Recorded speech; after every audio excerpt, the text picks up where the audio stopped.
I feel like there's nothing I can do but hold my breath. Yes, Okay. because you don't want to die. All I right. feel like that's it. All right. So Oh god. Oh let's god. see Come if on, you let's see guys. if you get through this. Let's see if you get through the next minute. We'll Okay. say. Okay. So you're gonna take 2d6. Does it not reset after she properly held her breath? I don't think it does. I don't know. Oh Wait, double god. check, because I feel like after you get a breath. Oh no, it's consecutive. All right, so you would roll just 1d6. Do I roll that or do you? No, you can roll it. You can take your own 6 Oh. damage. 4. All Not right. great. Not as bad as it could have been. So you're at I'm at 8. 8. Okay. All right. So we see you start to choke and drown again upon the gaseous form that's occupying the inside of this elevator. As you feel like you're almost reaching the breaking point of like not being able to breathe, you're choking up. The elevator comes to a stop, and the doors begin to open. As they open, the gas form starts moving its way out of the elevator, and then as it opens up onto the third floor and the doors open, do you look and see what's on the third floor, like where it's leaving out onto? Yeah, I think just kind of instinctively. Okay. It's moving forward ever so slightly, just enough for you to like catch your breath. It looks like it moves forward and then like pitches up slightly to where it's like part of its body is occupying the very like top front of the elevator shaft, and then the rest of it is occupying the top, or the rest of the bottom part of it is occupying the top of what the doors have opened up onto.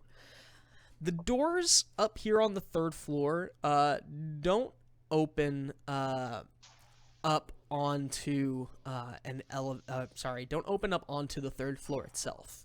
They open up onto an alcove. On the alcove, there's an opening in the alcove where there's like a wooden bar. There's like, I imagine that there's like some rails in front, just enough like on either side of it. And then behind the wooden bar, there's a wall covered with like snacks, like bags of chips and like candy pinned to the wall, toiletries, travel size shampoos and soaps, little doodads hanging on there, and behind the counter is an egg-shaped man. He's got tiny. He looks kind of like the guy down at if the concierge down on the ground floor was like a hot dog shaped dude with like a little black mustache and then like that same mustache but larger as his hair. This dude is the same, just like an egg. He's got tiny hands that like don't look like they can quite reach out over like the countertop or like up onto like what's behind him. And you can't really see his legs. He's like partly covered. Like I imagine you can probably see like the very bottom part of his mouth and then his mustache and then the rest of his face. He's got a very big mouth. It covers the majority of his face, and maybe you can kind of, the bottom part of it is obscured slightly, but he's looking up at the gaseous form that's occupying the top of his like stall that like is a recess inside of the elevator shaft up on the third floor, and he says, "All right, buddy, come on, speed it up. What do you want? Let's go." What do you do? Whenever I hear, I can sense that the gas is gone and that we've reached this merchant, and I just kind of like snap, like start, my eyes start to flitter, and I'm like, oh, you made it. It was a great time for a nap, bud. Can you just cancel that? Yeah, I think I'd cancel it until I wish. Okay. Let me just double check. I'm pretty sure you can. Yeah. Yeah, its spell lasts until ended by me, who remains vaguely aware of their surroundings. Okay, cool. Yeah, so Fnibbit, Tim has just resuscitated himself. The little mandrill in the corner is taking off his gas mask and he's putting it back in the little box that's set in between the bars of the carriage. He's taking a step forward and he's like kind of approaching the shopkeeper. The shopkeeper is still like talking loudly at the cloud. It looks like it's maybe buying a bag of chips. What do you do? I'm just gonna sit here and revel in the fact that I'm alive and there's air that I can breathe. First, I'm just like, oh, there's a store? I just want to like kind of awkwardly shuffle over to it. Okay. As you start shuffling over to it, the mandrill kind of like pushes himself in front of you a little bit. Like he kind of like not rudely, but very firmly like stops you with his tiny little hand. And then he looks at the shopkeeper and the shopkeeper says, "Ah, you, okay, yeah. Here, give me 1 sec." And Tin is not a talker. he reaches down underneath the shopkeeper reaches down underneath like the little front table or whatever, and he reaches down and he grabs like what does he do? Oh yeah, he grabs a little like handful of what looked to be like rotten fruit of some kind, and he tosses it at the mandrill. The mandrill catches it in his hands and then like kind of like saunters back over into the elevator and just starts munching down on the fruit. The shopkeeper takes notice of you, Tim, as you approach and says, "Okay, kid, yeah, make it snappy. What do you want?" What do you have? What do I have? Buddy, what do I have? We got plenty of snacks here. We got... It seems like Big Green upstairs just bought my last batch of salt and vinegar chips, but we got barbecue, we got original, we got sour cream and onion, we got a couple of candy bars here. You like chocolate? You like nougat? I do. I like chocolate. You want a candy bar? All right. Easy there. He turns around and he like very like his arms are not long enough to reach up onto the wall where he keeps the candy. It looks like he's kind of struggling on top of like a stool, like a step stool or something. But after a minute, he's able to grab you a little candy bar inside a gold wrapper. He puts it down on the countertop and says, "All right, that's gonna be 1 P." How many P's are in a SP? Is that just 1 silver pence? Yeah. Okay. I pull out a silver pence. And then I look back. Yeah, he takes it, he bites into it, and then he like nods his head and he puts it somewhere underneath the counter and he pushes the candy bar towards you. And I want to say he's got some other stuff as well if you want to take a look. Anything besides food? Yeah. He's got food, he's got toiletries, he's got a pair of ruby lorgnettes. He's got a selection of small stuffed owls, kind of like hanging on the walls. He's got, there's like a tray off to the side on the counter, full of little pocket gods, and they're each 5 silver pieces, or silver pence. He's got, there's a tin of jellied prunes, hanging on the wall. It looks like it's his last one. He's got a pail of goose grease. How much for the stuffed owl? He looks up at them and then looks back at you and says, "For you, pal, 6 P." What if I only have 4? Well, it's not gonna cut it, Buster. What could I get with 4?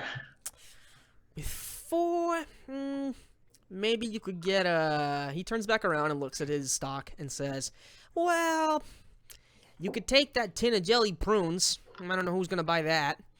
You could maybe buy a vial of some of these," and he like turns around and like gives you like a little vial of smelling salts. Those are gonna be 3 silver. I keep wanting to say silver pieces. 3 silver pence each. You said 4. Do I know what the smelling salts would do? I mean, you know what smelling salts do, right? They can help somebody. Yeah. Yeah, that's what they do. People do smelling salts before they lift heavy weights. Do they really? Really? Yeah, Gross. they do We powerlifting. have smelling salts at work. Anyway, so what do you do? What? Can I just buy a bag of barbecue chips? He says, yeah, all right, here's your barbecue chips.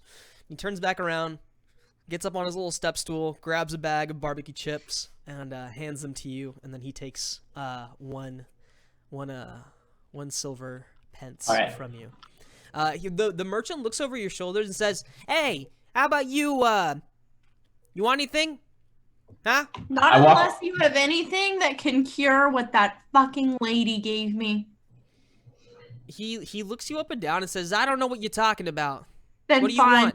I can Forget get you it. some chips. I can get you No. some jellied eels. I can get No. you. You want a pocket guard? You want a pocket guard? Come on, I know you want a pocket guard." I don't He, want like, a pocket as guard. as he's like talking to you, like shouting at you, he reaches down underneath the countertop and pulls out some more rotten fruit and then throws it at the mandrill, and the mandrill catches it and just like happily continues eating.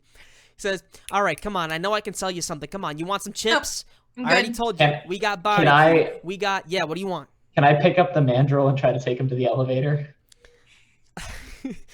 So, yeah, you can try that. Can you how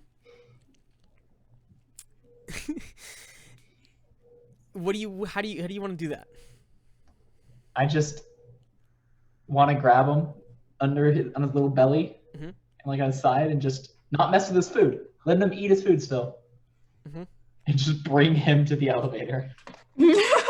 Okay, yeah, he's pretty busy This eating his. this is a mandrill. He's like, whatever. Grab.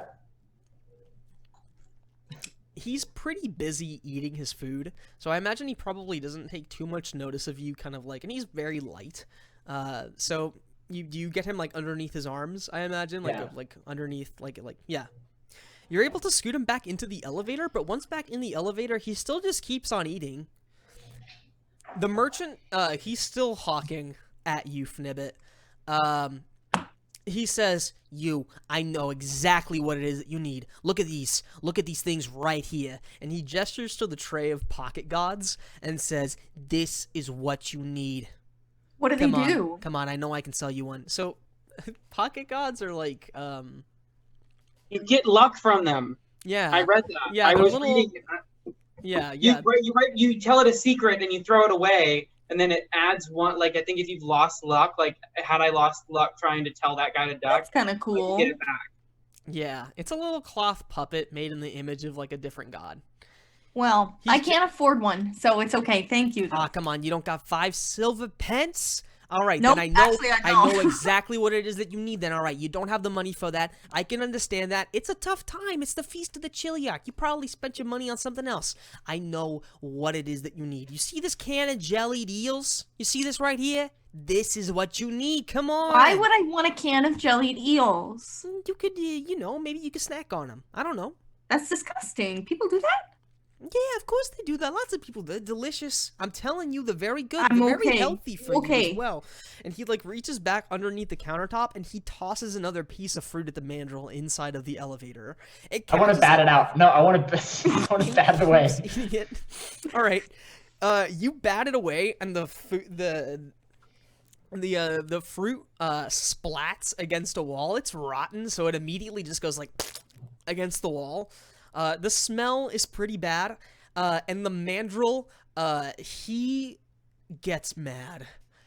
He like lets out like a very angry hoot and kind Oh, of God. bares his teeth at you. The merchant says, "Hey, buddy, watch it there. That's a paying customer." He hasn't paid you anything. He says, he pays me, we got a tab running here. So what are you gonna do? The merchant's gonna keep trying to sell y'all shit unless you find a way to, like, get out of here. Okay, fine. Fuck it. I'll buy something. Fine. Alright. You wanna buy the can of jellied, what do we do? How Jellied much? eels, jellied prunes? I don't know what they are. How You much? get a pocket god. That sounds fun. I can't Silver afford Pete. a pocket god. Okay, How much? fine. Jellied eels. Alright, here we go. He reaches back behind himself, climbs up on his little step stool, grabs the tin, and then hands it to you. Thank you. You're welcome. He gets another piece of fruit, tosses it to the monkey, and says, all right, that's enough for you now. That's enough for you. Catch you later. And then the monkey takes another bite out of its, or the mandrill, I should say. The mandrill takes another bite out of its rotten fruit and then goes back over to the console, starts pulling on the levers, and then, Can I try The to doors watch what the close. mandrill does to see how it works yeah. as he sure. does that? Do you have, what kind of skills do you have? Not that. Not that? Okay. I have let's- healing. I have mortuary science. I have relationship counseling, Huh? and then some spells. Okay, let's make you a skill. Let's make a skill for. Let's make a watching skill. An Make a visual. observation. Let's make a visual learning skill. Visual learning. Okay. All right. My skill is 6. So what's All my right. rank in it? All right. So roll 1d3. Okay, a 1. Okay. Yep. So you've got a 1 rank in visual learning. We see you kind of studying the mandrill at his controls, pondering the exact specific sciences of how you're supposed to work this carriage. So, So- should I roll to see if I understand it or not right now? Yeah. You can go ahead and roll. Yeah. Okay, so I'm gonna roll 2d6. I have to roll under a 7. Okay. I don't. I No. think I know though. Yeah, I think yeah, I got it. exactly. It's probably going to require a little bit closer study, but you can kind of see the way that he's like moving the levers and like he's turning a little brass knob and like yanking on like a chain or something. You know, you're getting it. So, Babbins, we cut back to you. Last time we left you off, you were getting on the elevator, right? Or you Hey, were Lance. trying to get Lance. He has muted himself and he doesn't realize it. I think he- Lance, How did my he mute boy. himself? All right, until he gets back, we're just gonna have to leave him out of it. All right, so We were talking to you, buddy. yeah, you Sorry. gotta not mute yourself. All right, so we cut back to you, Babbins. Last time that we left you off, you were looking for a way to get back on the elevator, right? Yeah, I'm on the first floor.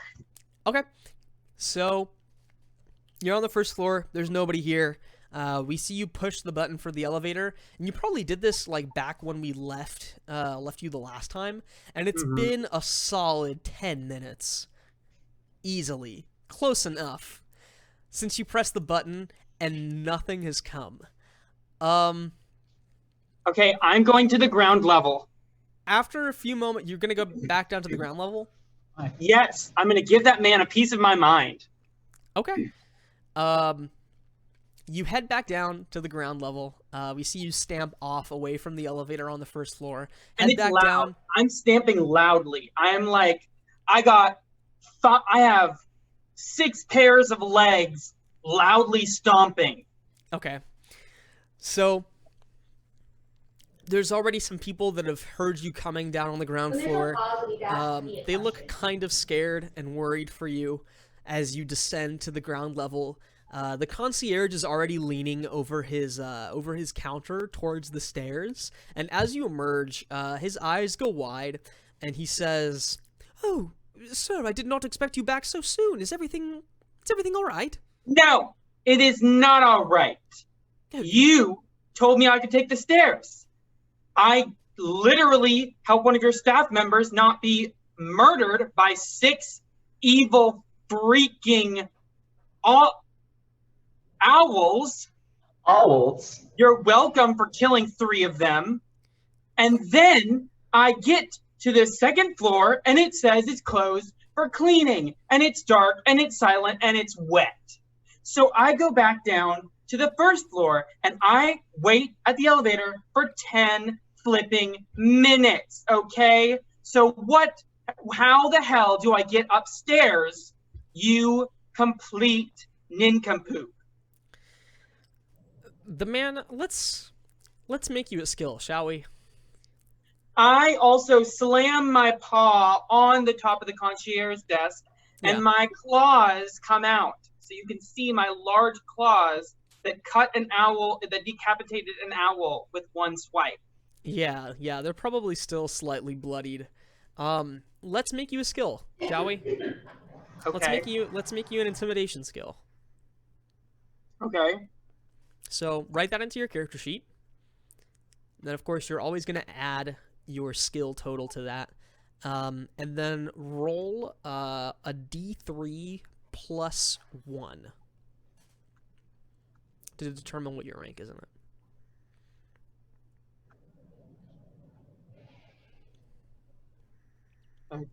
Roll a D3 Plus 1. plus 1. All right, so you've got a 4 in intimidation. So that's And going that's to be the your, highest. that's going to be Yes. your rank. You can go higher than a 4 through, but that is the highest on. Yeah. That's What the you highest could I have could rolled. get. Yes. That's the highest I could roll. Yes. So add that as the rank that you have in that skill. Okay. And then what's your total? 9. Okay, so roll 2d6 and get at or below a 9, and then we'll see how this man reacts. All right, so you slam your bloodied paw, down on the table. The table rattles. There's probably another group of people that were trying to approach you to like get some kind of boon off of you for being a Lammasu that immediately start cowering away from you. The man's eyes go wide with fear, and he says, yes, sir, of course. We'll make this right away. You were seeking to go where it was exactly before you were To disturbed? the roof! The party! Yes, immediately. We'll get you right on the lift, sir, I promise. Great, and I want a room while you're at it. He says, unfortunately, there aren't any rooms available other than the one that's left that your companions went to. Perhaps you could lodge with them. I can Oh get you my to the roof, God. certainly, post-haste. Get me to the damn roof. Yes, sir. Right away, sir. Of course, sir. So he reaches down below the counter, and he probably fidgets with something for a second before he produces a key, a small golden key. And he steps out from behind the concierge desk, goes over to you, bows, and then starts gesturing for you to go over and follow him to the elevator on the ground floor. He says, right this way, sir. Follow me. We'll get the elevator called here to you post-haste. Great. And you're coming with me. Hey, excuse me? You are getting in that damn elevator with me. You think I trust you after the fact that I had to kill 3 owls in your goddamn hotel? Well, sir, I have my duties Yes, to no, attend I'm to not care as the asking. concierge. I am telling you are getting on that elevator with me. Bibby, over here, please. At that, the man that you rescued from the owls, he comes out of the door that's behind the concierge desk. He peers out. His eyes again go wide when they see you. He goes over to the concierge and says, yes, Tilly, can I help you? And he says, baby, please, watch my post while I attend to this gentleman. And Bibby, he nods. He tries to avoid eye contact with you, and then he goes over to the concierge desk. So the concierge, he takes you over to the elevator. He walks up to the brass console next to the doors and inserts the key. He turns the key, and after maybe, a minute or two, you hear a rumbling coming from inside, and the doors part, and your two very exhausted-looking friends, Tim Bailey and Fnibbit, are looking at you with exasperated expressions. They've just been forced to go back down from the 3rd floor to the ground floor, and as the doors open and they see you, there's probably not a worse person they could have run into. What do y'all do? The little mandrill, as he sees the concierge, he gives like a little hoot, and then he like picks up his fez and takes it off of his head and then puts it back down. What do you do? You called the elevator. I thought you wanted the stairs. I I'm took going the to kill you. I took the damn stairs. I saved a man's life from some freaking owls. And then the next floor was wet. I don't like water. And I am taking the damn lift, no matter how much you reek of death. I'm gonna kill you. The concierge looks down at the ground askance and says, very good, sir. Very good. Now let's get on this damn elevator and go to the top floor.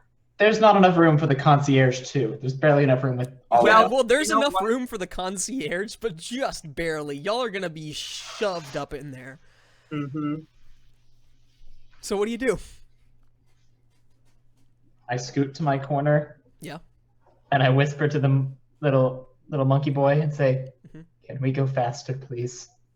The monkey, he like again takes his fez off and then puts. I it hand back him on my his head. chocolate chip, my chocolate bar. Oh, he gives you a big old little mandrill grin. He hoots a little bit. He pops the bar. You give him your chocolate bar, right? That's what you give him. Yeah. Yeah. He opens it up very hastily with his tiny little fingers and takes a little bite out of it and starts munching on it. Like his mouth is open. He's like, as he starts working on the little console, and the doors close. So, some time passes. I don't want to stop at any floors. I want to go straight to the top. Okay, understood.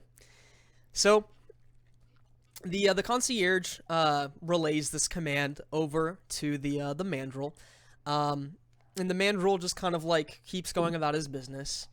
The elevator rattles up for about, I'd say maybe like 3 minutes or so, slowly humming its way up the elevator shaft. I have a question to ask the concierge while we're in here. Yeah, go ahead. I saw this relief drawing, whatever you call it, on the first floor. There was a dude with his jaws open, and these people were walking in. What is that about? He says, Your job is to know this place, so. "Oh, sir, did you enjoy the feeding of Saint Eckle? A most wonderful relief drawn by one of the city's most illustrious artists. Did you enjoy it?" I want to know what it's about. Well, it's Saint Eckle, the big fellow with the wide open mouth, and well, he's being how do I explain this? It's sort of a transubstantiation of man's flesh being turned into willing supplicants for the benefit of. And he kind of like starts prattling on. It doesn't really look like he knows what he's talking about for the most part.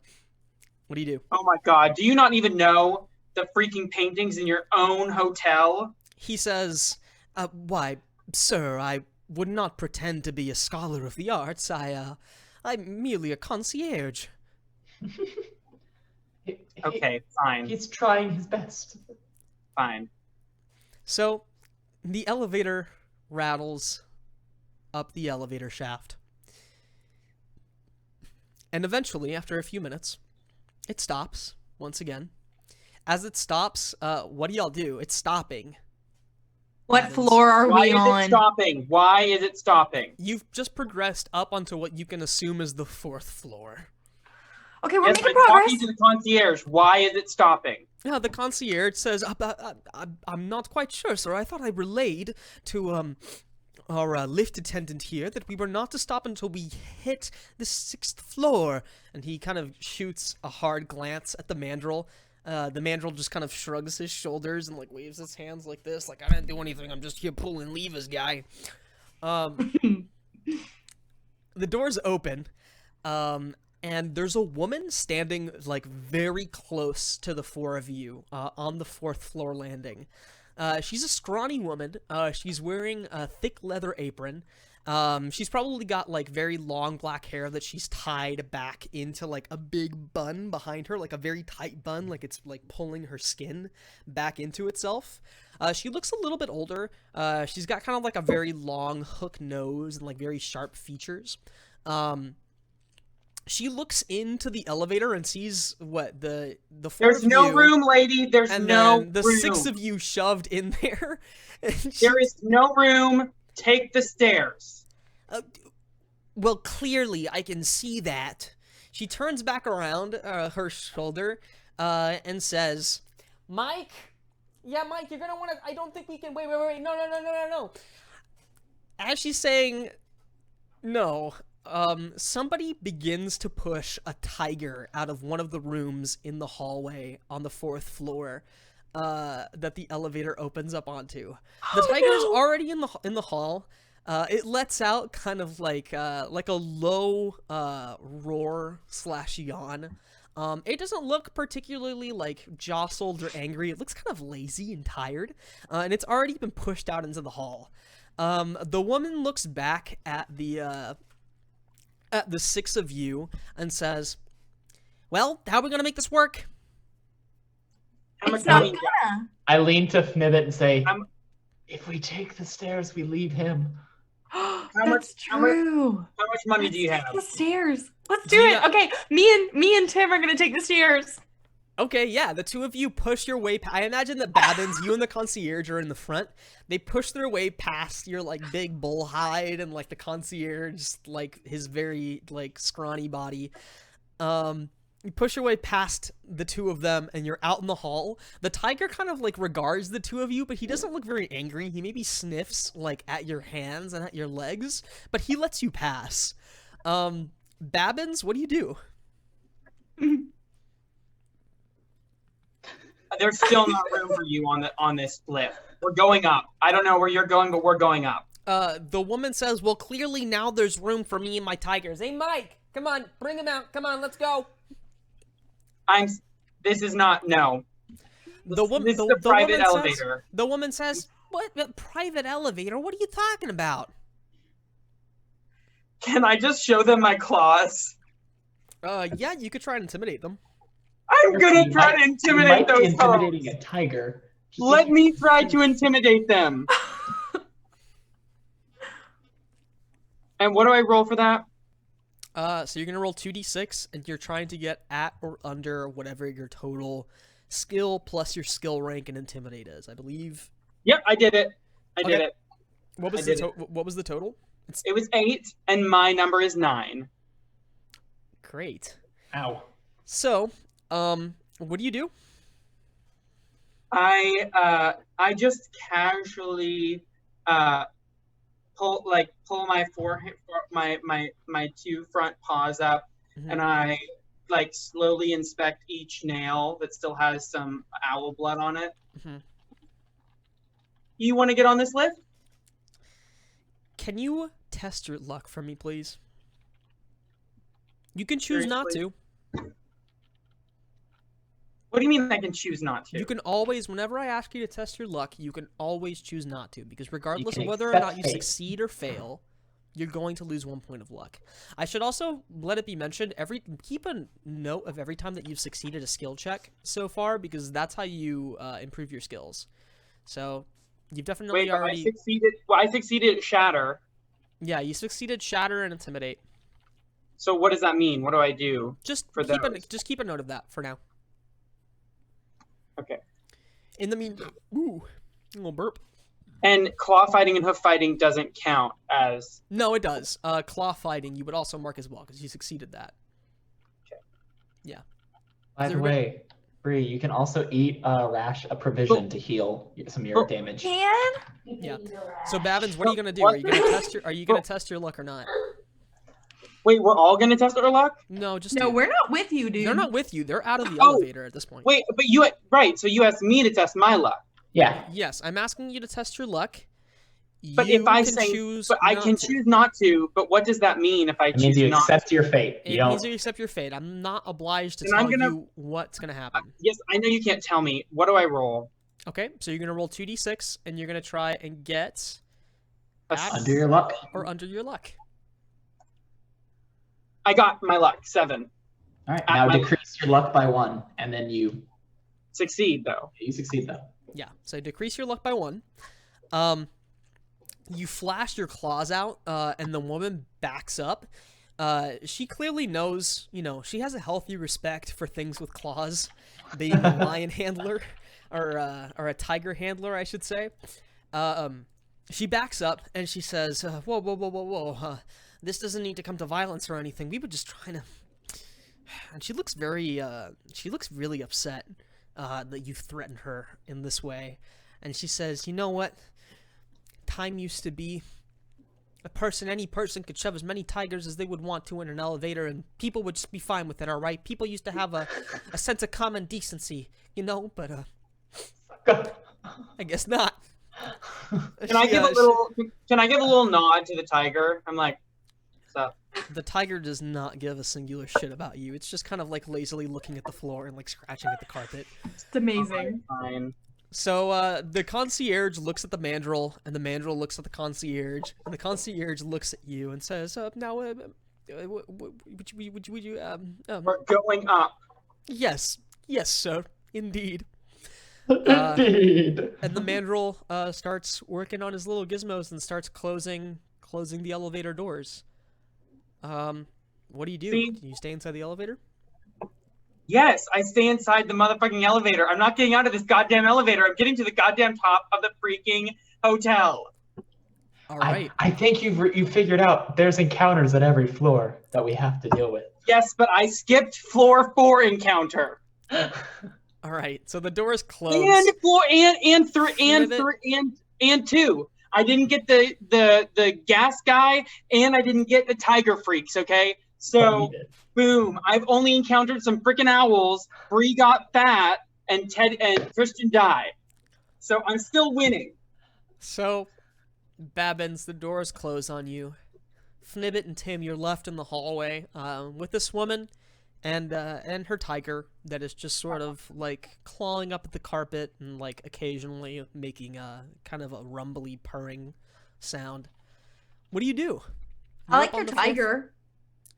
The woman turns around at you and says, "Yeah, thanks. We got a couple more of them in there, but now I don't know what we're gonna do. They're supposed to go up to the 5th floor." Can you make a tiger go upstairs? The woman I don't looks think at these you, tigers want to go upstairs. and laughs. She laughs and says, "Ha, we've already tried that." Oh. Well, I'd like to go up the stairs. So, what do you do?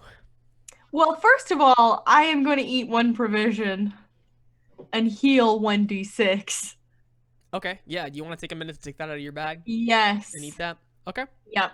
So let me get rid of the I provision. also hand you the barbecue chips to eat with your provision. Oh, thanks, This is bud. Yeah, You- barbecue you chips left me for unfortunately do dead. not count as unfortunate. You know what? Forget it. Forget I said anything. Forget I opened Okay. my mouth. All right. I'm healing All right. So heal up. 2. Okay. 2 is better than nothing. 2 is indeed better than nothing. Okay. Well, let's get a move on. I had a snack. All right. So, We're gonna proceed towards the marked stairs and climb up the stairs. okay. So, as you're walking along the 4th floor, you find.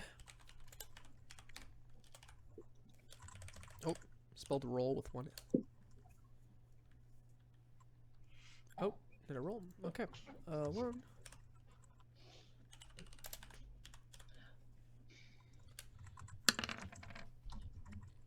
An 11. All right. So as you're walking out of that hallway and out into the main kind of square corridor of the 4th floor, as you step on out,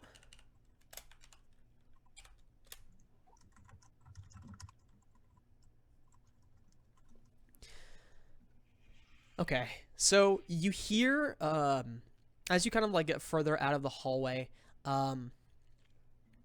maybe 1 or 2 of you hears another kind of rumbling noise. It's definitely not a sound coming from the party up above. It sounds like it's something here on the 4th floor, followed by another kind of like low rumbling noise. You also hear the sound of like feet, like heavy feet, like patting down on the carpet. What do you do? Do you hear that? Yes. What is that? I don't know. What do you do? You're still inside that kind of like main hallway, or that hallway that you came out of, coming out of the elevator. It's not a very long hallway, but you do have a minute. In front of you, it kind of like cuts it at a, like a T intersection, and then you could go in either direction. It sounds like it's coming somewhere to the right. Peeking down the hallway, can we see anything? Yeah.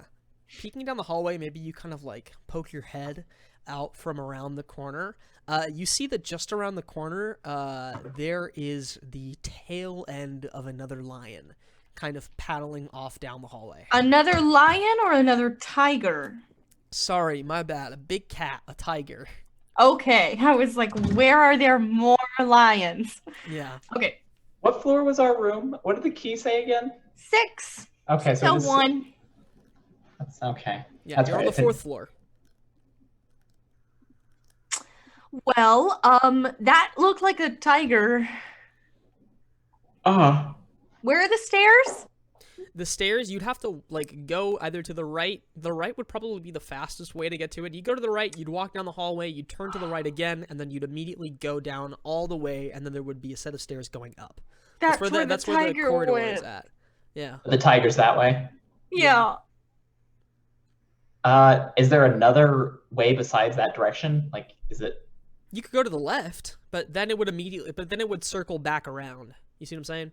Yeah, It's kind of We could like just- we could just try to like sneakily walk behind If it. we to, like, yeah, let if we it go keep- to the right, then we'll stay behind it and just kind of hope that it doesn't notice us.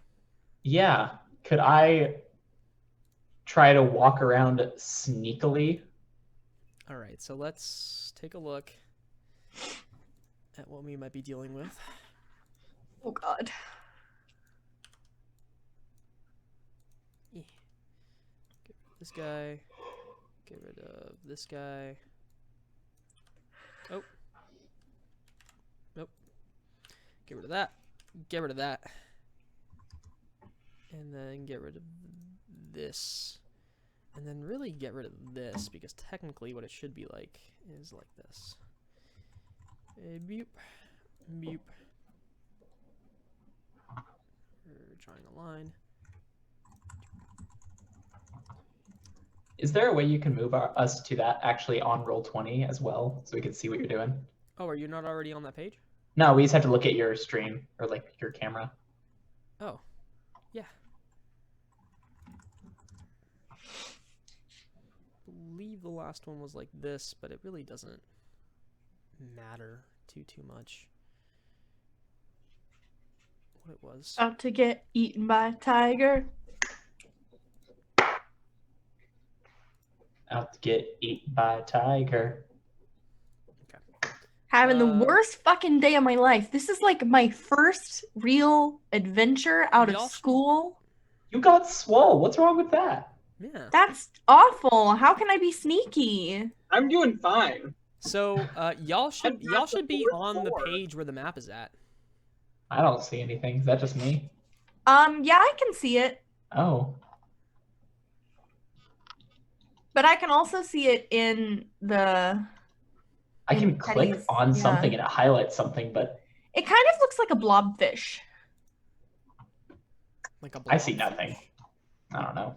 I don't know why you don't see anything. You're on Roll20. What do you see on Roll20 right now? It's just a blank screen. Have you tried scrolling around?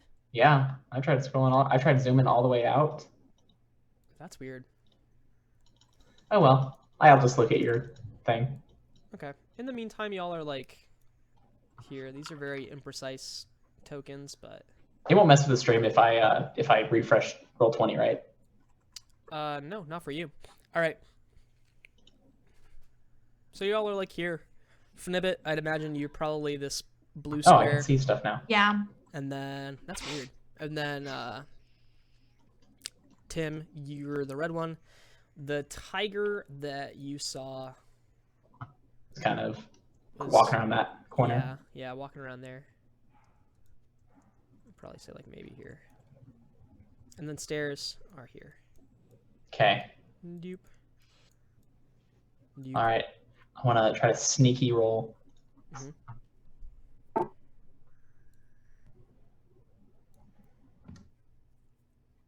So what are you doing? What's the plan?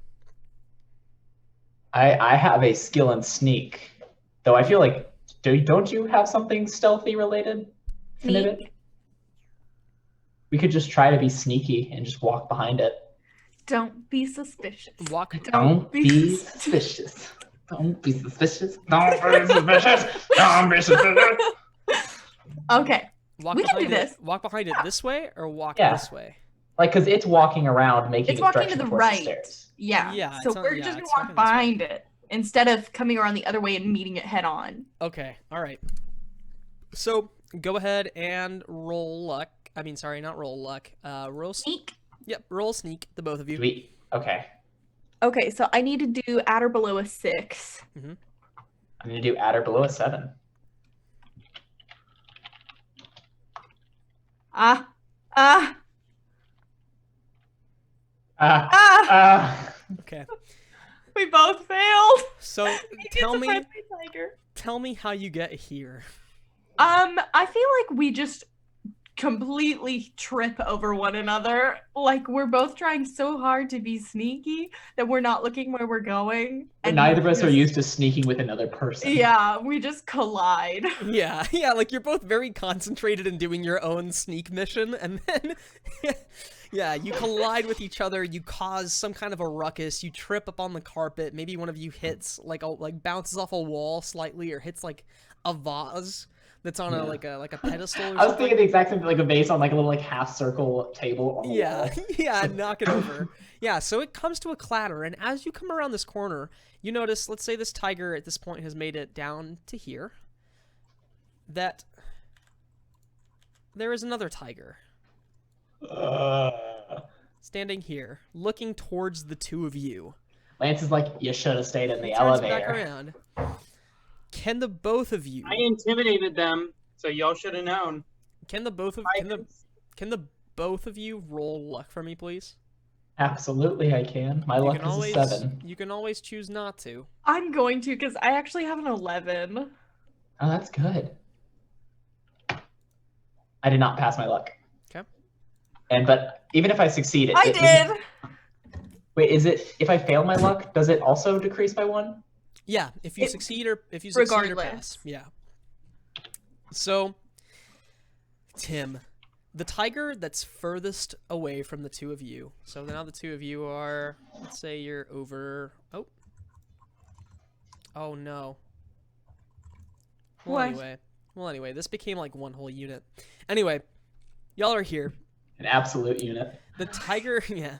The tiger that's the furthest away from the two of you down the hallway is looking straight into your eyes, Tim.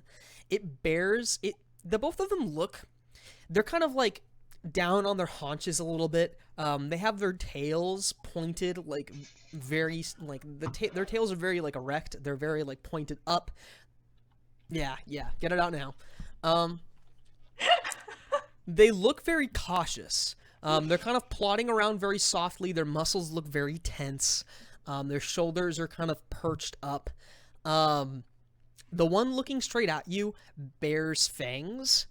However, this other one that's closest to you also turns around as it sees its companion turn around and look at you. Oh no. Also, at the sound of the two of you knocking over a vase, looks back at the two of you, and then starts, like, very calmly walking towards the two of you.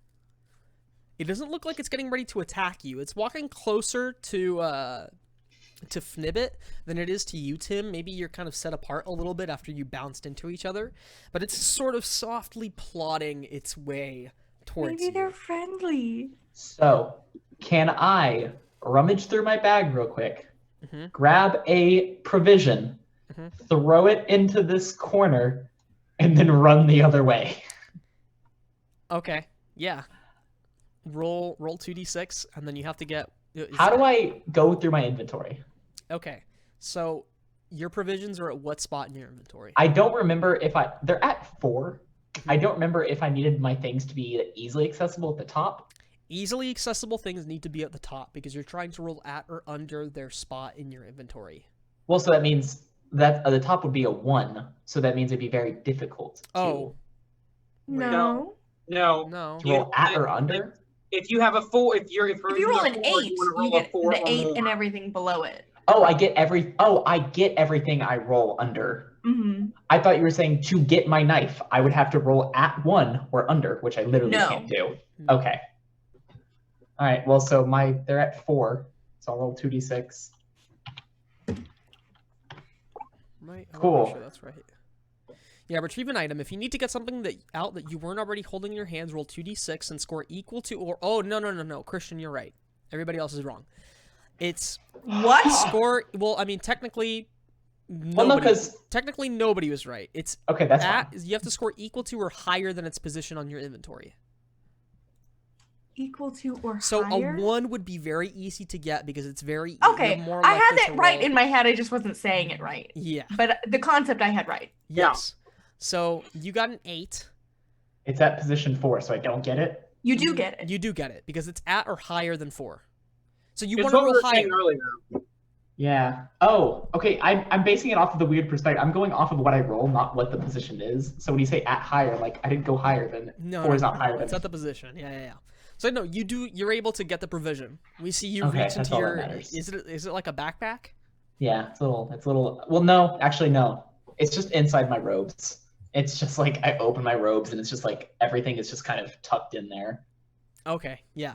So we see you open up your robe, find you're kind of like the yeah. I imagine the merchant from Resident Evil 4. So yeah. You reach in, you're able to grab the provision. What do you do? I toss it into the corner. The corner that I pinged earlier. Okay, into this corner. corner. Okay. So we see you toss it, and immediately the lions, they start plodding off in that direction. They're not running for it. They're just kind of very warily walking past the two of you. They don't quite seem to trust you, so they're giving you kind of as wide of a berth as they can to get to the corner. What do you do? They're just sort of softly plodding in that direction. They're very close to passing the two of you. How much space is between, like, would we need to pass them? Like, is it, do I feel like I would be getting at a scary close distance? To pass it here, yeah, you'd be at a pretty close distance to pass it here. You'd have to walk closer to this wall. Yeah. Let's do it. I think they're friendly. Yeah, I want to pass, like, hugging this wall past Yeah. them. Yeah. Okay, yeah. You're able to walk safely over into this corner. The tigers eye you warily as you pass, but they make their way eventually into this corner and allow you to pass over onto the stairs. Do you just take the stairs? Take the Yes. stairs and get the hell out of there. Okay, great. So, in that case, you're back on the stairs. Yay. Getting back on the stairs and leaving the tigers behind. Maybe as you get closer to the stairs, you hear them start chowing down on whatever provision it was that you threw. What did you throw? What did you throw into the corner? It was a bag of jerky. They love it. All right, yeah. They start ripping into the bag and they start Like beef jerky. tearing into the jerky. Why What's beef the- jerky? What's the plan now? To ascend the stairs up towards Yeah. the 5th floor? Yep. All right. So you start climbing up the stairs. We see you start climbing. You reach. Well, you probably reach some landing, and then we probably just see you enter the stairs before we cut back onto the sound of the elevator coming to a stop once again. Babbins, you're on the elevator. It keeps stopping on each floor, even though you told them not to. It's fine. I've got some, if there's some tigers, I have some fresh meat for him. So. Right. So, the doors open up onto this passage in the 5th floor. As the doors open, there's a man on the other side. He's got very long, dark hair that's pulled into like a very tight man bun. He's wearing kind of like the same leather apron that the woman on the 4th floor was wearing. As the doors are open, his back is to you, and it looks like he's pushing another tiger into an open doorway in that hall. The tiger roars slightly and kind of like tries to like not bite at him, but like snap at him slightly.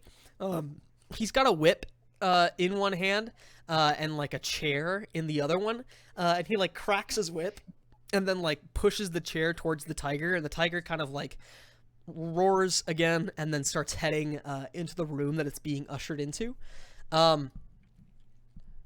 So he turns back around as the doors open, and he gives the group of you inside the elevator kind of a questioning look, and he says, "Oh, excuse me, I'm sorry, my friend is downstairs. She's supposed to be sending more tigers up." She's on her way. She's on her way. He says, yeah, okay, I guess, maybe they'll just bring them up on the next one. I don't know. Sorry, Yeah, not to I take fully up any of your time or anything. It was nice talking to you. All right, Yeah. we gotta go. All right, so as you're, who do you tell we gotta go to? Do you tell it to the mandrill? Do you say to the... I tell it the concierge. All right, so what's the layout of the elevator now that it's just the three of you in here? What's it like? Who's standing where? Well, it started out purple Mhm. and then blue. No, It's a nice. No, not what's the color. What is the arrangement of the people standing in the elevator? Because it's you, it's the mandrill, it's the concierge. The mandrill is over on his console. Are you standing closer to the front? Are you standing closer to the back? Where's the I'm concierge? getting closer to the back. I'm closer to the back. Okay, yeah, you're probably taking up like a lot of space in the back. Is your body facing sideways inside of the elevator or forwards? Forwards. Forwards? Okay, yeah, so you're facing like a long way forwards. There's space on either side of you. Where's the concierge? He's like in front of me to my. Is the monkey to my right? No, he'd be to your left. He's to the left of me, next to the monkey. Okay, yeah, he's standing next to the mandrill. So you'd have to turn slightly to your left, right, to take a look at them and kind of bark your orders at your new Sure. subjects. As you're turning slightly, you notice that there is someone else in the elevator with you. There is a fourth person. You can just barely make out maybe their feet as you turn slightly. They're right at the corner of your vision. You see, like their feet that you see kind of like a glinting steel, like a glinting painted steel foot. What do you do? I turn around and I say, "Who the hell are you?" So, turning around, the concierge and the mandrill haven't noticed. As they also turn around as you address whoever this might be, the mandrill lets out kind of like a scared little hoot, and the concierge catches his breath and says, "Why me?" Babbins, standing in the back left corner of the elevator, is a tiny man dressed in a full suit of brightly painted armor. He's covered head to toe. The armor is like a full, like, steel plate set of armor painted like a resplendent teal with like little like embellishments of color in different places. He's got like a full face plate helmet on. He also like has slung on his back but looks to be like an equally small like lance. Like it's a brightly colored lance that he has with him. Brightly colored lamp. Brightly colored lance? What do? He's just kind of standing there with his arms like down at his side. He's small. Just what I said. He's small. He's maybe "Who like the hell are 4.5 you?" feet tall. Like he's like child-sized. Yeah, just say, "Who the hell are you?" He doesn't say anything. He just kind of like raises his hands and gesticulates very enthusiastically, and then like puts a hand up at his head and salutes you. Okay, then I turn to the concierge and I say, "Who the hell is this?" The concierge looks as aback as you do. He as taken aback as you do, and he says, "Why, sir, I'm not quite sure. I did not even see the man enter the carriage." Oh my God! I literally just heard you say, "Why me?" Spill the beans. No. You misunderstood. I said, "Why me?" Like the expression, "Why, comma me," not "Why me." Why is the monkey distressed? The monkey, he just looked like he was kind of scared, but at this point he's kind of like settled back down and he's just kind of like grinning at the man. The man in the suit of armor kind of like extends a friendly hand to shake the mandrill's hand. And the mandrill also takes his hand and they kind of like shake hands for a moment. And then the man in the painted suit of armor puts his hand back at his side. This is really weird. And You the run concierge says, this "Indeed, hotel. my You run a fucked up hotel, sir. the man he looks slightly insulted at what you just said to him, but he says, yes, sir, whatever you say, sir." Just go up to the next floor, I guess. Indeed, good sir, jolly good. And then the mandrill goes back to his console and starts pulling on some levers. The doors close, and you start ascending once again. So, we cut back to Fnibbit and Tim. The two of you are busy making your way up the stairs, up to the up to the 5th floor. I was like, oh no. However, you've probably been climbing for a few steps before you notice that the stairs underneath your feet are starting to shift slightly. Oh, Like God. we see you climbing up. At this point, this is the first time y'all have climbed stairs, right? Yes, ever in my life. Ever in your whole No. life. All right, we gotta see what you find. Have an Oh, no. Uncrustable. We gotta see what kind of relief is painted. Okay, no, we've already seen that one. They have a crust, Christian. It's cold in my room. What Don't on this no earth? So, exposed as- baked bread. As the two of you Go are ascending crust. the stairs up onto the 5th floor, as you enter the stairwell, we see that you walk past another one of the reliefs that are painted on the walls of the stairwell. This time, it's a bunch of separate vignettes that adorn the walls and even, like, the stairs themselves, like, and the spaces, like, in between each step. There are various different vignettes of a dude. He's wearing kind of, like, your standard, like, puritanical, like, dude outfit. He's got, like, the buckled black shoes and the black, like, tights and, like, the little black jacket with the, like, the white collar. He's wearing a big pilgrim's hat. He's got blonde hair that flows and curls down from atop his head. He's a pretty average-looking dude. But in each of these vignettes that he's depicted in, he's undergoing some kind of unfortunate accident or some kind of malice or some kind of death is being inflicted upon him in each one of these various different little vignettes that we see. Like in one of them, maybe he's being set on fire. In another one, he's maybe being put inside of one of those things that like stretches you apart from like hand to toe. In another one, he's being like he's like being impaled by some kind of like some kind of farming implement, like some kind of big like trident like poker thing is like taking him down the middle. In He's eaten another by one, tigers in another one. yeah, he's being eaten by tigers in one. There's one where he's being drawn and quartered. There's one where like dogs are attacking him. And it just goes on and on and on. However, in each of these ones, if you take a minute to kind of like take a look at what's really going on here, in each one he looks he doesn't look terrified in any of them or scared. He looks kind of resigned to his situation, like kind of content. Like he's just kind of like, what do you do? This is fine. Yeah, exactly. is fine. It's the "this is fine" meme in each one. So what do y'all do? Do you just keep walking up the Yep. stairs? Let's keep walking. I kind of take note of anything that I like. Oh, that's a new way to die. That's a new death. What? Yeah, I've never seen that one. This before. doesn't freak you out, Tim? Why would it? Because it's a dude being murdered. Oh, Yes, but says the assassin. we've, judging by your attire, we've done our share of murder. What? Me? No. What? No. No. I just graduated from school, actually. So I turn and I keep walking up the stairs.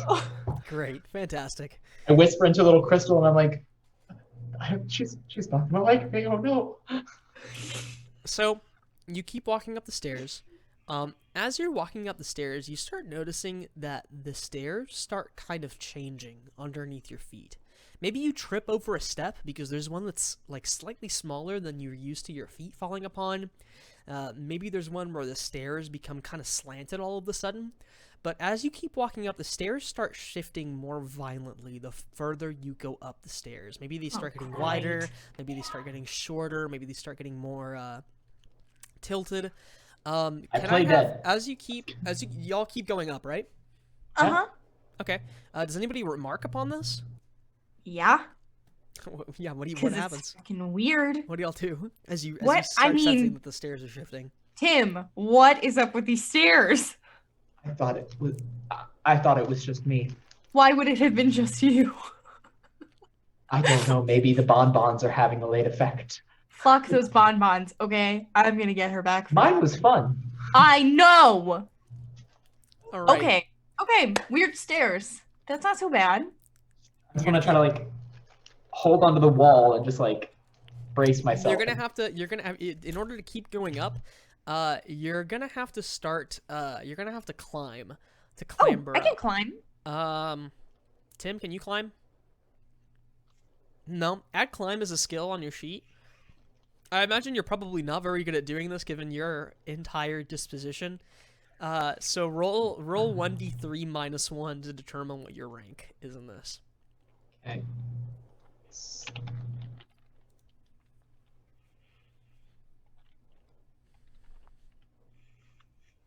2. Nice, great. So you Best I got could two. have. That's not too bad. You're better at climbing than I am. And my skill's higher than yours, so I just am better at it than you are. Holy shit, I have to roll a 6. All right. I have to roll an 8. All right. So everybody roll to climb. Okay, I do. Yeah. Okay.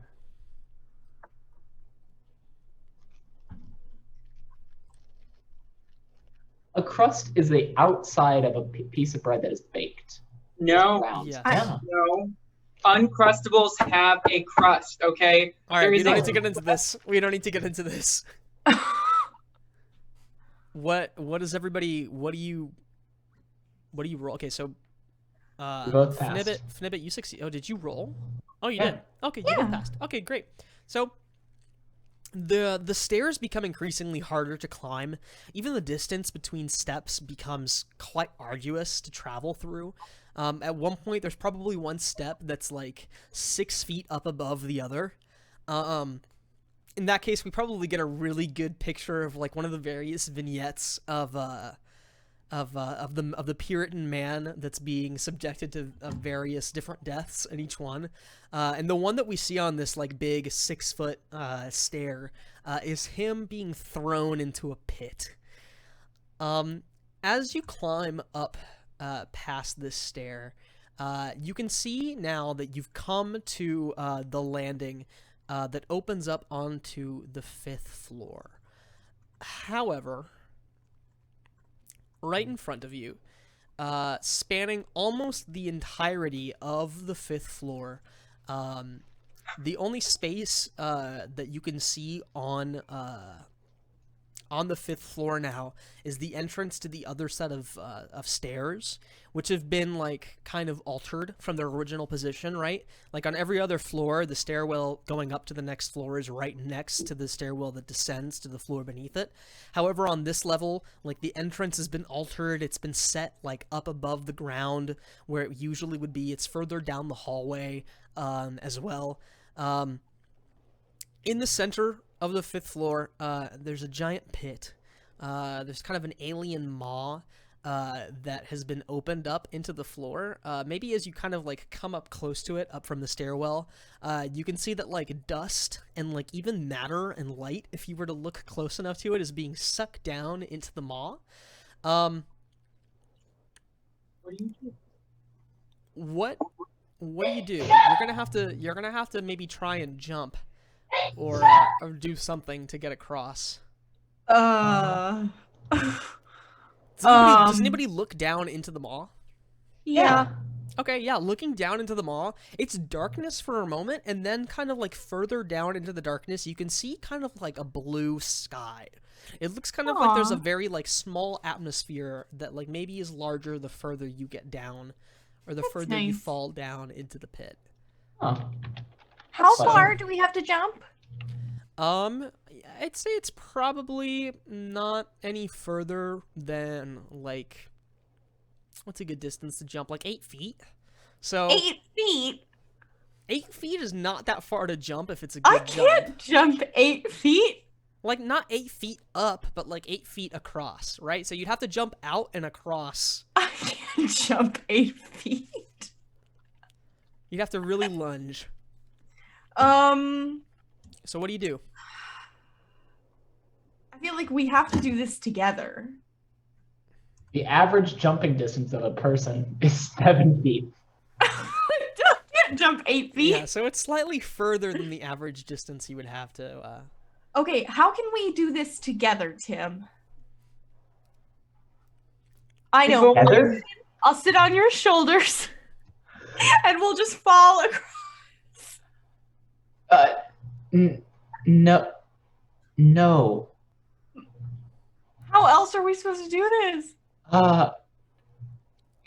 You could, with your muscly back, I have Like- muscles now. I could run and jump off your back over across, and then I'll be over. But then how would I get across? You said this is a maw. Did you say there was like teeth? No, you don't see teeth. Okay, when I think of a maw, I think of like see a mouth. teeth. Don't see teeth. If you jump, I could then, if you don't make it, I could grab your hand. I don't like that plan. I don't like it either. Do you have any rope? No, I don't think I have I any don't rope. either. So what do you do? I could throw a provision into the hole and see what I don't happens. think that would help. You I could could- try. I could throw my lantern into the hole. You could check and see. Do you I know wanna how throw- to do magic? Nothing that will help me here. Damn. I want to try to throw a provision into the hole. You're just throwing away your food, buddy. Okay, yeah, no, you can. I can buy more You don't have food. to. You don't have to roll anything to do that. Yeah, I just want to. Rich boy. All right, so do you just throw it in? Yeah, I throw it in. I'm checking one. Okay, yeah. You drop like how do you throw it? Do you just like extend I your just, hand like- over the edge and drop it? Okay. Yeah. Yeah, you drop it, and watching it fall, it looks like it doesn't ever stop falling. It kind of descends into a space that looks kind of blue at the very bottom of the void, but it just sort of keeps falling. Okay, well, I just Well- trying to say we could run and jump. Yeah, how do y'all want to try and get over? You could test something. It doesn't matter to me what, as long as you test something to try and get over this thing. I don't I have don't any have skill. that Any helps. skill that would help here, I could try to. except for climb. how I don't big know are if the you could argue reliefs that. on the wall? Like, is it stuff where I could get handholds and like climb across? No. Well, okay. Damn. There's paintings like hung on the walls and stuff. Anything that was hold on, Tom. anything that was resting on the floor is gone. But there are things still hanging on the walls. However, I feel like if you tried to hang onto a painting on the wall, you would just tear it off of whatever's holding it on the wall, right? Possibly. I don't know how these paintings are held on this wall. There's a giant hole in the ground. Probably with a nail. Was a nail also made this hole in the ground? No. I have no idea. I don't have any skills that would help here.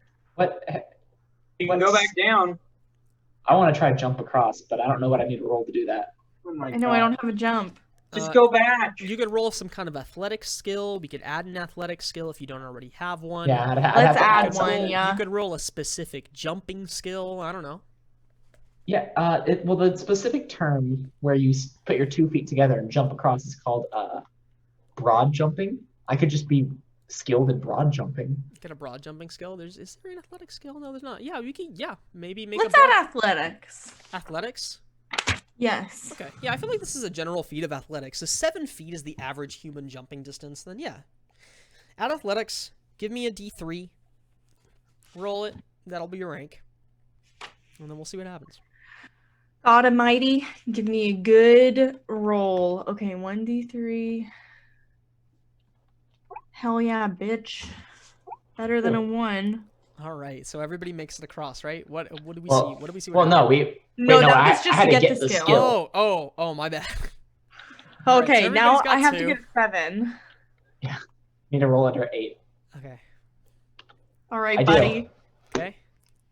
I do. Okay. All right. So Wow. everybody succeeds. What do we see? How do we see this happen?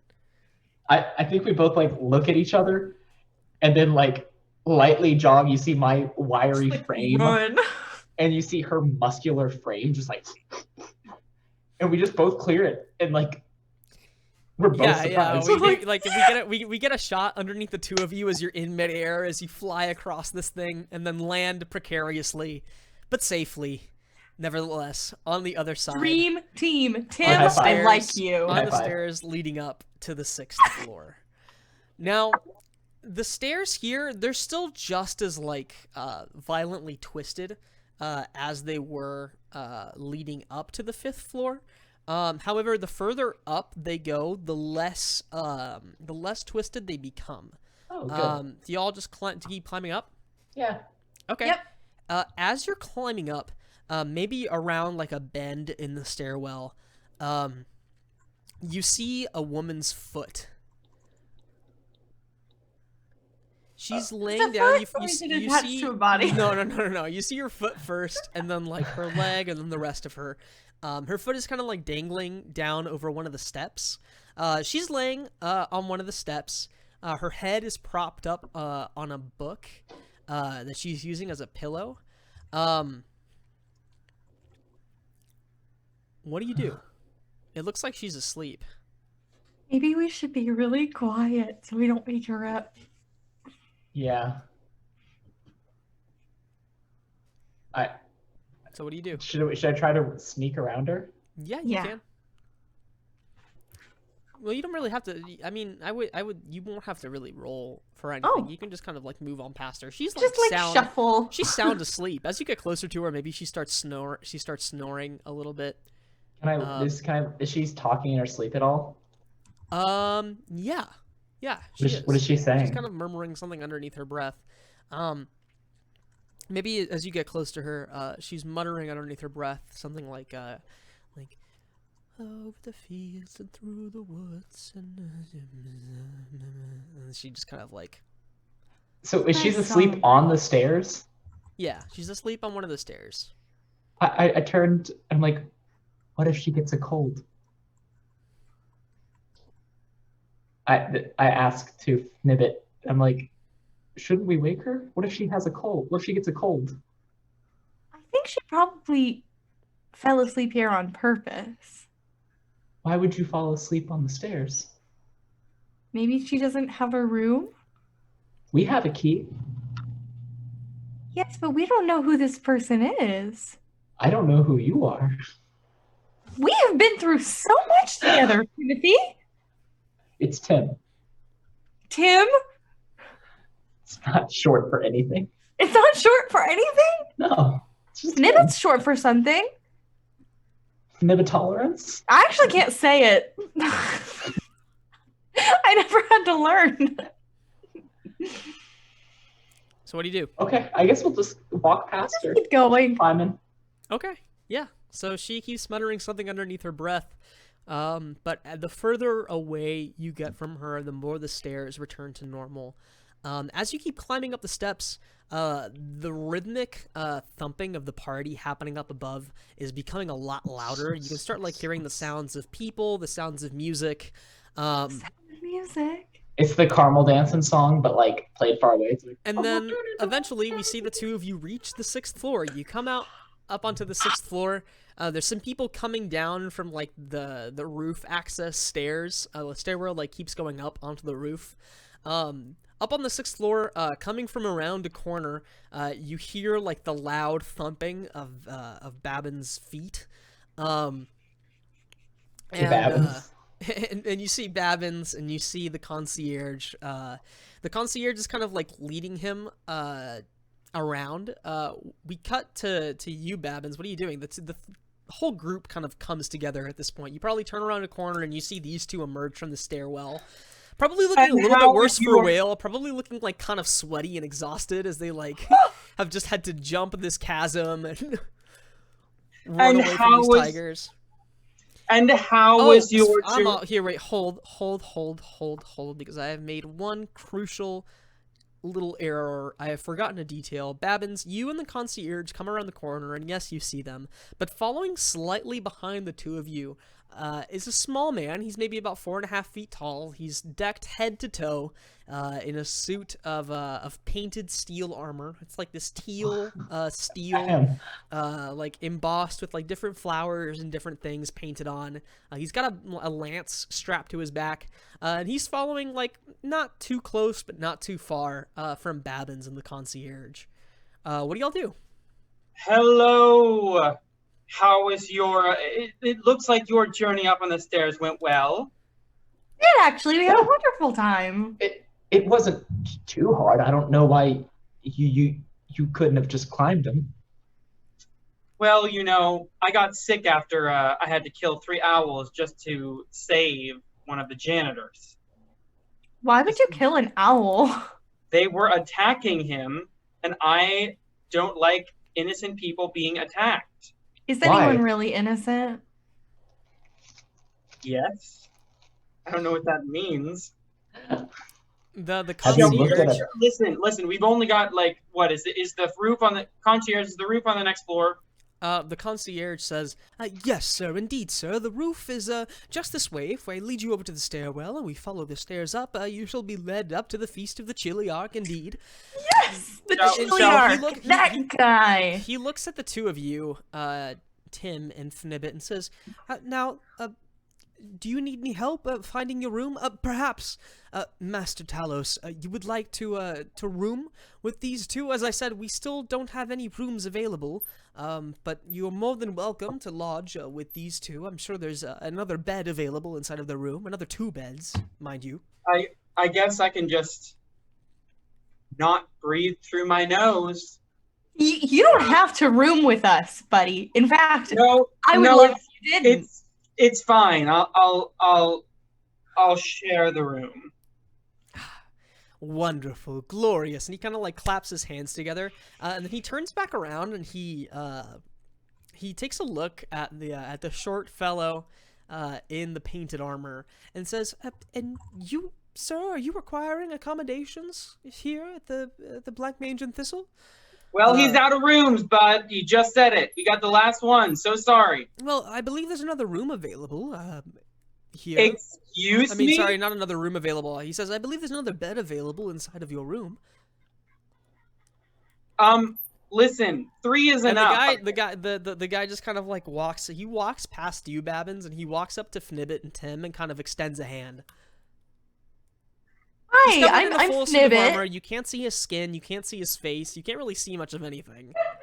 Do His none armor- of you like, his think it's armor- I imagine strange it's that one we of have those, no like- idea what He's this man really looks small, right? He's like 4.5 feet tall. I mean, I turn to Tim and I'm like, how much space could he take up, really? like?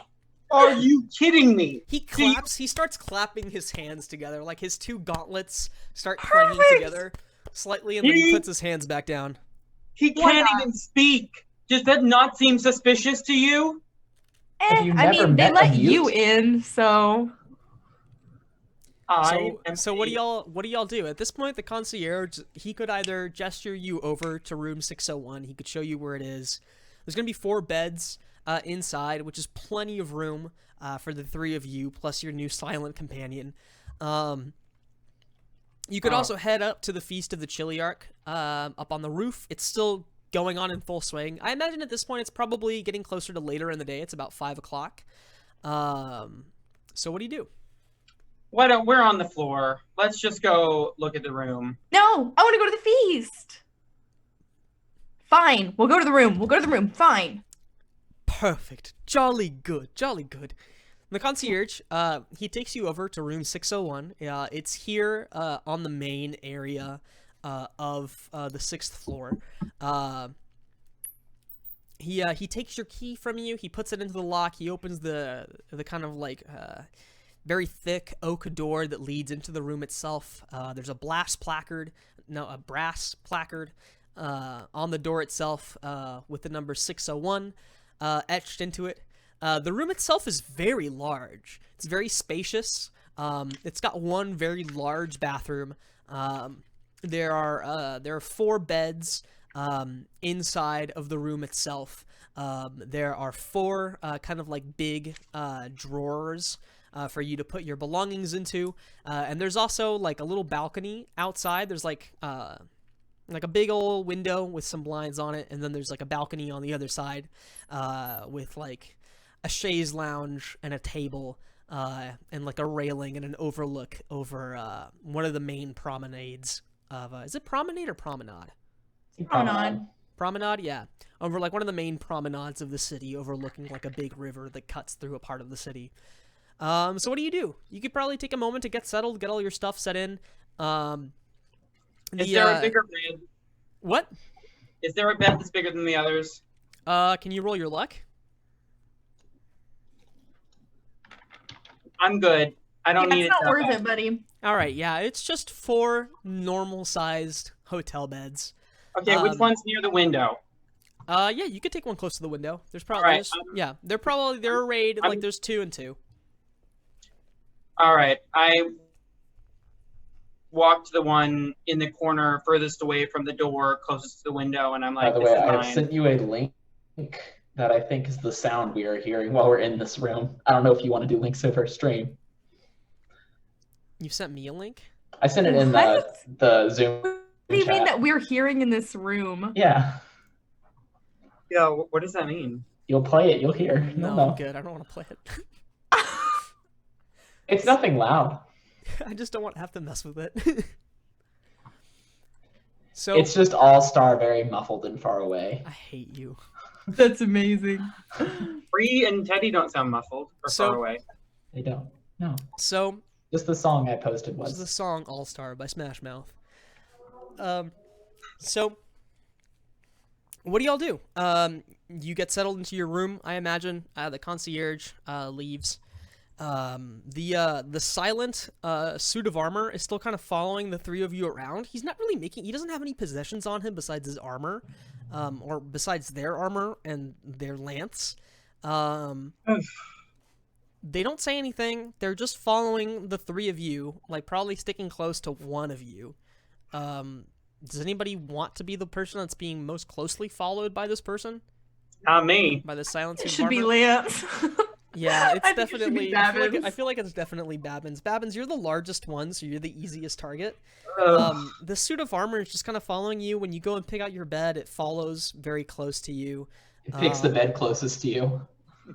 It doesn't know. It doesn't even pick a bed. Oh, Like, it's yeah, not doing it. just It's not picking following. a bed. It's not putting away any of its possessions. It's just sort of following. Doesn't say anything. Can I help you, sir? Or ma'am? I don't even know what gender you are. They raise their hand up to their Or temple. or you could be non-binary. That too. Just let me know. They raise their hand up to their temple, and then salute you again, and then clap their gauntlets together. I don't know what that means. Do any of you do anything? I imagine everybody sees this. Like, Can everybody we notices. listen? Can there's nothing to do here. We've checked out a room. Can we just go Yeah, upstairs let's go to the party. Let's go to the party. All right. Yeah. Okay. So we So that Bree can go eat. we see you leave the hotel room. You head upstairs, up onto the roof. There's a booming party happening on the roof of the Blank Mage and Thistle. There's a band playing. It's like a group of 6 individuals in like very strange, like reflective clothing, playing like various different rusty brass instruments, but like also they have like a keyboard and a DJ and like somebody singing a song in a language that you can't quite understand. my There's God, is people it setting English? off.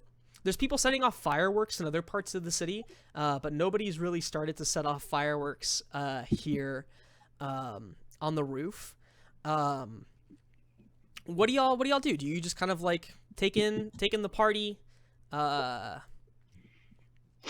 mingle Is there with the food? various different guests? Yeah, of course Yeah. there's food. It's the Feast of the Chiliarch. There are big. Well, there's a big punch bowl that's been set up on one of the tables full. Like it's a giant punch bowl, like as big as a swimming pool.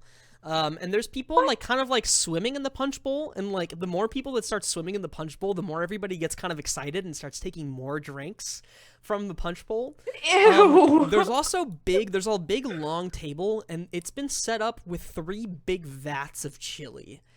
And people are also taking bowls from that and pouring themselves. Anybody a bowl swimming of in that? chili. And no, nobody's swimming in the chili, but they are swimming in the punch. So I am I'm going to guessing get y'all a just big- hang out. I'm going to get a big bowl of chili. All right. So Babbins, you go You get a eat big bowl of meat? chili. Everybody starts hanging out. Let's. Oh, actually, I decided I was a vegetarian. Are there vegetarian chilies? Of course, there's of course a vegetarian chili. There are meat and Wonderful. meatless options. Great. I go for the meatless one. I can put my stamina back to normal now, right? Yeah, everybody, if you partake in some of the festivities, if you drink some of the punch that people are swimming in, if you eat some of the meat or meatless chili, I dance. provided I should mention by the benevolent chili arc of Troika, then yeah, go ahead and restore your stamina back up to full. Is there Well- anybody that seems like maybe they might be somewhat in charge of coordinating this party? No, probably not No? here. I mean, Okay. this party was probably Well- coordinated specifically by the Blank Mage and Thistle. Do we want to find out what happens during the party? Because something's going to happen during the party. Yeah. Yeah. So do we want to figure that out? While I'm passing the time, I am dancing and specifically skanking. You're what? What? Skanking. What's What is skanking? skanking? That's a research you have to do on your own time, but it's just Oh. profusely kicking while dancing. What the hell? It's the dance music it's the dance you do when you listen to ska. Same thing. I fucking love it. That's But it's fantastic. just called skanking. All right, so let's find out what happens during the party. So,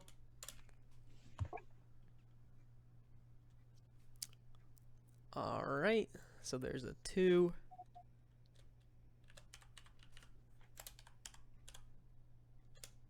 Oh. Nope.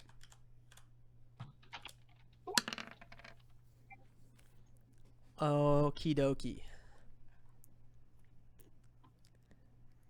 Okay, so we get a montage of everybody mingling in the party, eating the chili, drinking the punch. A cut to like the Tim. We've only seen him so far be like very demure, very like angsty, but he's just fucking skanking away on the dance floor. I I get just about looked at what skanking is, and I like it very much. it's honestly the way I tend to naturally dance because whenever I freestyle dance, I tend to just like kind of kick my legs out and just like move It's amazing. around. Yeah, so the band is playing like a kind of ska-esque tune, like alien ska, as you skank. Alien ska. But as this party's going on, and as we get this, maybe we see you, Fnibbit, kind of like off in the corner talking to somebody that like looks kind of like seedy for a moment, and we get maybe like a small shot of that.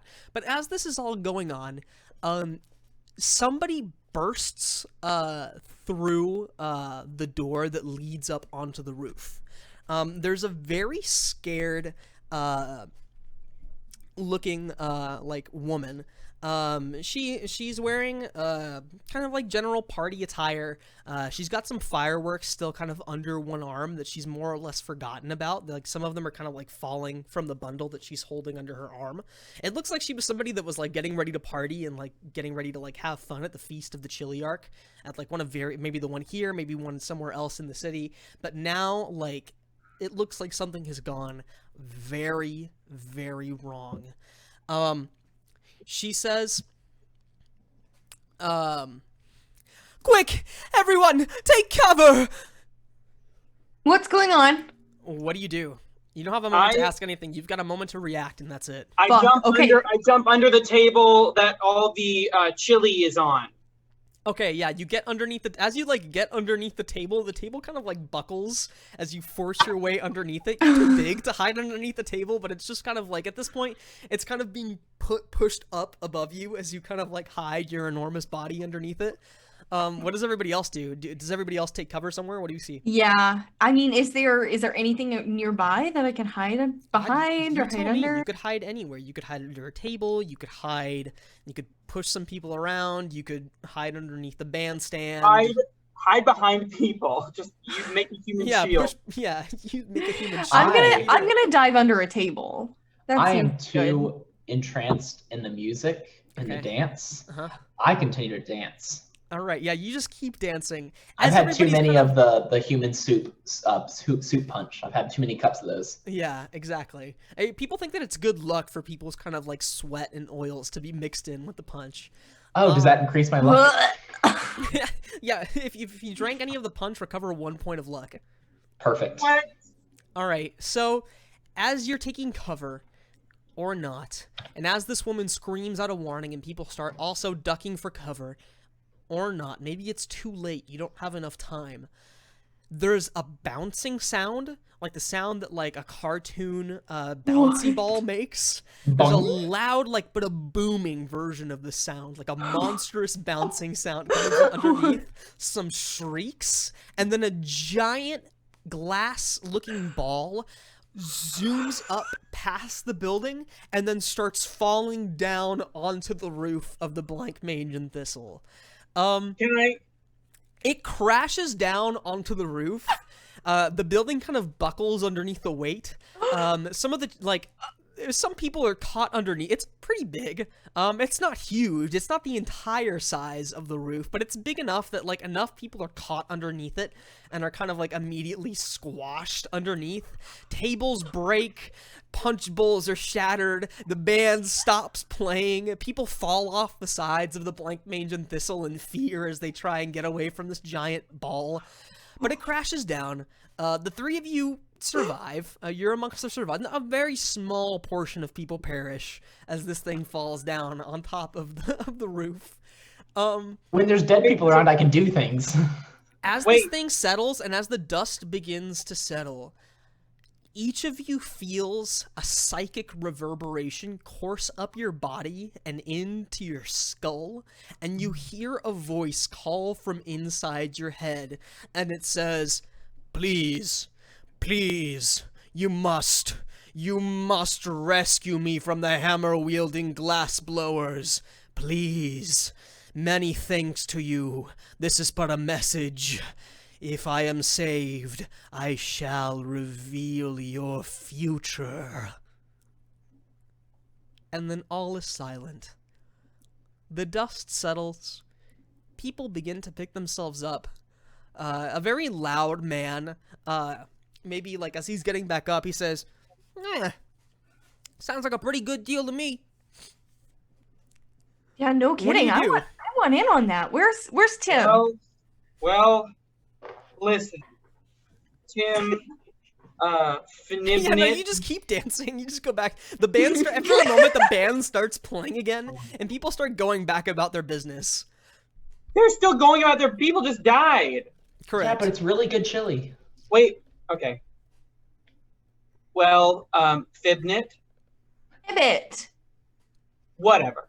I'm not gonna get it right. I think that we should team up and go after those glass blower hooligans because it sounds like they're trapping someone, which is harming people. And also, I am on my own journey that I would like to see into some future of. So I'm willing to accompany you on this journey. Well, God bless you for doing that, sir. As y'all are having this exchange, the orb kind of like whoop, and then materializes out of existence. We can now see the wreckage of people that were caught underneath the weight of this thing as it bounced up onto the roof. Some mandrels kind of like sweep back up onto the roof and start carrying the bodies away and start clearing the space. And they like Are bring any of more them alive? tables. Are any of them still alive? No, everybody that was caught underneath horrifically perished under the weight of this Damn. orb. They're carried away by the mandrels. The mandrels carry out more tables to kind of like, you know, resume the festivities. Can I try to what do you call it? What is it called? Can I try to imbue posthumous vitality into one of the dead bodies? You could try. Okay. I want to make sure I rolled this correctly. And also, I think it does 5. It's a costly spell.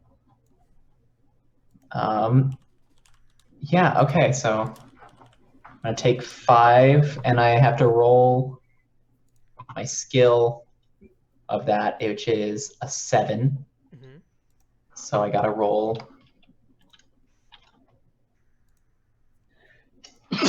Excuse me. All Bless you. right, 2d6. I have to roll over a. No, I add 7 to this, I think, is how it works. Wiz roll, yes, rolls 2d6 plus their posthumous vitality skill total and consults the following chart. So I add 7 to that, so I have 18. 18, yep. Which means it's a perfect reanimation. The creature will last until destroyed. Okay, yeah, mark advancement for that. Who do you reanimate? I mean, there's people of all shapes and sizes and races. And The one creeds that and- looks the most destroyed, Mhm. because as they reanimate, it kind of collects them and heals them back together. And It's a little boy. Yay! It's a little round boy in some round boy. in some overalls and like a button-up pinstriped shirt. He's got like little tiny shoes on and like a little hat with one of those like whirly like propellers on it.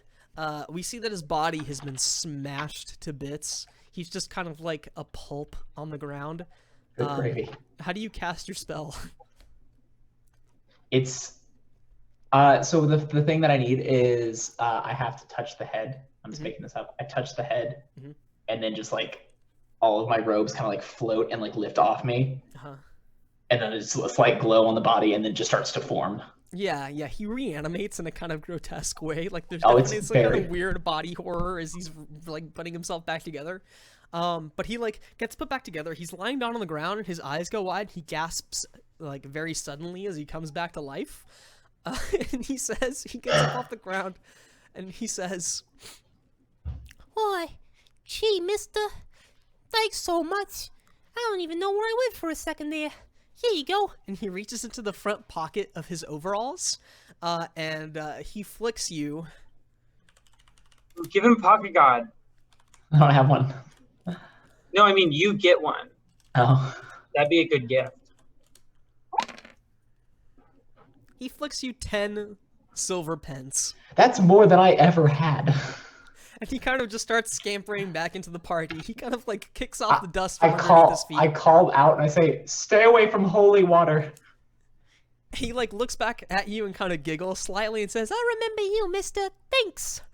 Okay, and then I projectile vomit onto Fibnit because Fibnit and I were talking. Fnibbit. No, you he don't doesn't- throw up on me because I am already running to Tim. He didn't. He's not ever gonna. He's not gonna get Fibnit's name. I'm just telling you now. Fibnit. Fuck off. It's Fnibbit. But he projectile vomits onto Fibbit, and he spits out the last bit of bile. He says, like he turns to Tim, and he says, "That was against the will of the gods. Once life is taken, it should not be given back." Well, I, for one, thought it was fucking incredible. You're Tim. on the team. Then I wouldn't have been able to if I'm not allowed. That's how the world works. So, on that note, we pan out. We kind of like zoom out from the rooftop. As I start skanking Party. again. As you start skanking again, as the group is figuring out what their next steps are.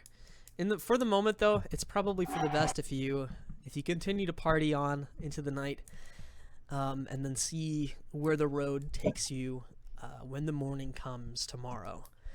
We zoom out from the roof, from Babbins, like looking very disapprovingly at Tim as he continues to skank. Fnibbit, what are you doing? What was the last thing we see you do? Ran over to Tim, and I'm like so excited because I think that's so fucking cool. He's the opposite of my job, but he doesn't know what my job is, so I can't tell him that. Exactly. We zoom out when we see the rooftop party get smaller, and we see that it's one of several thousands of other rooftop parties that are happening here in the city. Look at Mimo. Look at her. It's amazing. How We does zoom she out. like that? We see the other parties happen. We see in the distance that people are starting to set off fireworks in the city to commemorate the Feast of the Chiliarch. And we go back into the clouds over a looming twilight sky. And we end there. That'll be it for today. Yay! That was awesome. All right, Yeah, so it was fun.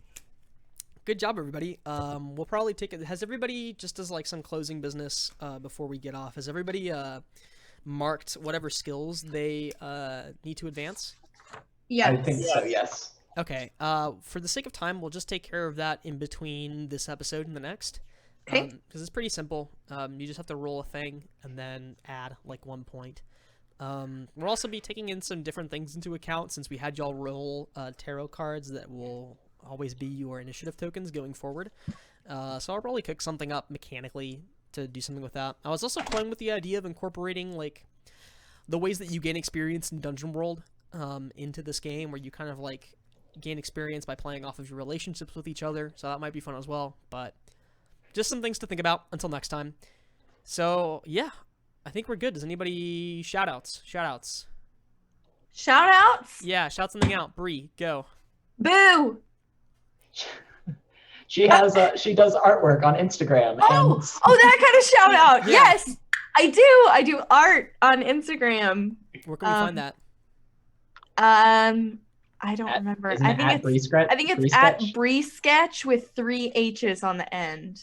That's a lot of H's. Solid. Christian? I have nothing to shout out. I really Lance? don't. You're an incredible person. Yeah, you're an incredible person and we love you. That's true. I have an Instagram. I'm an actor for some unfortunate reason. So you can follow me and see whatever the hell I do. And that's just Lance McDougall, no spaces. And the McDougall is McDougal. 2 L's, so I am original. And that's it, I guess. Nice. I'm And working on then- changing my my social media tags from cow suicide Thank to, God. because Oh. some people are sensitive about the topic, and rightfully so. So I was like, I want to change it. Yeah, thanks for being an edgy teenager. Yeah. For me, I mean, you can find us here every Wednesday, 4:30, twitch.tv/Ted_PK. You can find the VODs for this. It's going to be going up tomorrow morning at some point over on the YouTube channel where everything is going to be going up at. That's also Ted_PK on YouTube. And yeah, follow everybody on Twitter if you want, or if you don't, to see when we're going to be live next. But it should be every Wednesday at 4:30. Yes. All right, solid. Well, Lit. thanks for coming out if you did. Catch y'all later. Bye. Bye, guys. See ya.